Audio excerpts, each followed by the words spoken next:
आप सभी जितने लोग यहां बैठे हैं, सबकी अपनी महत्वाकांक्षा है, किसकी नहीं है। यहीं से यह कविता शुरू होती है। वसुधा का नेता कौन हुआ,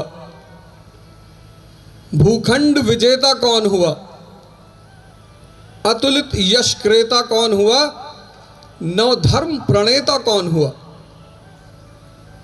वसुधा, पूरी दुनिया का नेता कौन हुआ, प्रभु श्री राम। भूखंड विजेता कौन हुआ, सम्राट अशोक। अतुलित यश क्रेता कौन हुआ, श्री कृष्ण। नवधर्म प्रणेता कौन हुआ, भगवान बुद्ध। कौन हुआ मतलब वो कवि कह रहा है कि कौन लोग ये सब हुए। ऐसा क्या चरित्र है उस व्यक्ति का, क्या नेचर है उस व्यक्ति का जो वसुधा का नेता हुआ, भूखंड का विजेता हुआ। तो अगली लाइन में उसको एक्सप्लेन करते हैं। जीवन में जिसने आराम का त्याग किया और विघ्नों में भी काम किया। महत्वाकांक्षा के साथ जो चीज चलती है,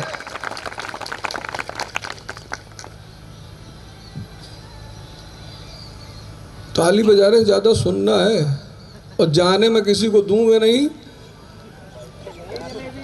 महत्वाकांक्षा के साथ जो चीज चलती है उसका नाम है विघ्न, संघर्ष, चुनौतियां, चैलेंज।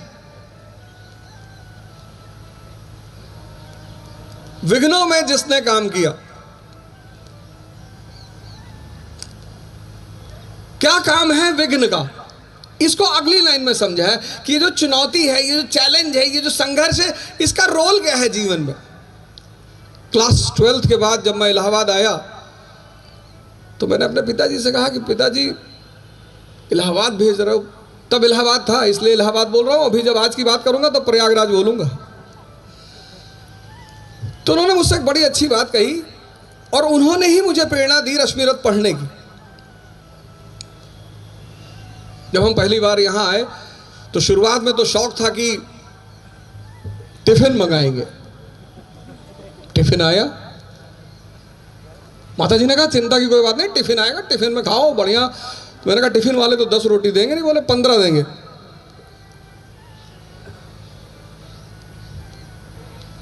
टिफिन आई पहले दिन। दाल में जब मैं दाल खोजने लगा तो दाल थी ही नहीं। 10 दिन टिफिन का खाना खाया, पीलिया का सौगात मिला, पीलिया हो गया, घर भागे। तो पिताजी ने कहा ऐसे थोड़ी, अब गए हो तो खुद से खाना बनाओ।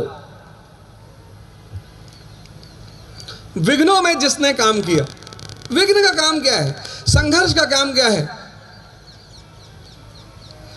जीवन में विघ्न जब आता है, क्या आंसर है उसका। जीवन में विघ्न जब आता है, सोते से हमें जगाता है। जगाने का काम है संघर्ष का, जगाने का काम है विघ्न का।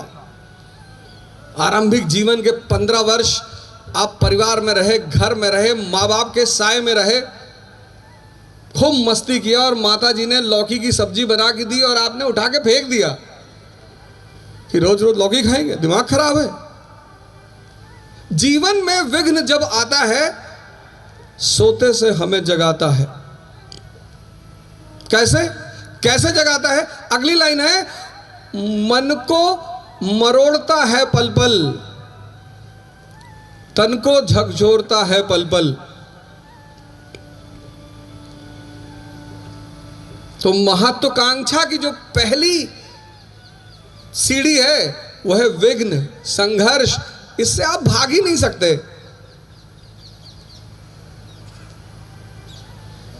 जब भी मैंने क्लास लिया, जहां भी क्लास लिया पूरे भारत में, यहां तक कि मैं भारत से बाहर जब मैंने क्लास लिया तो मैंने ध्यान और योग से ही शुरुआत की।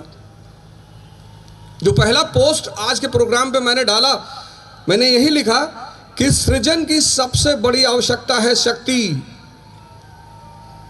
आप कुछ सृजन करना चाहते हैं, कुछ बनना चाहते हैं, समाज में अपना स्थान बनाना चाहते हैं, बिना शक्ति के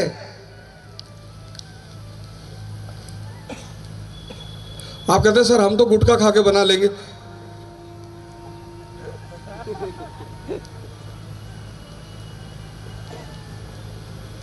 बिना शक्ति के सृजन नहीं हो सकता, सिद्धांत है ये। शक्ति आएगी कहां से? कौन सी शक्ति? जीवन में विघ्न जब आता है, सोने से हमें जगाता है, मन को मरोड़ता है पल पल। देखो तैयारी कर रहे हो आईएएस की, मन को मरोड़ता है पल पल कि कहां पढ़ रहे हो, सबका थोड़ी होता है। मन बड़ा प्यारा इंस्ट्रूमेंट है शरीर के अंदर, कुछ भी तर्क दे देगा, कुछ भी। बहुत सारे लोगों ने वादा किया हम आएंगे, लेकिन शायद मन ने नहीं आने दिया, क्योंकि मन के तर्क बड़े प्यारे, बड़े विचित्र। किसी साहब ने मुझसे कहा कि आप योग ध्यान वगैरह की बात करते हैं। मैंने कहा क्या घोड़ा इतना दौड़ता है, उसका जीवन सिर्फ 20 वर्ष है, और अजगर सिर्फ सोता है, उसका जीवन 100 वर्ष है। मन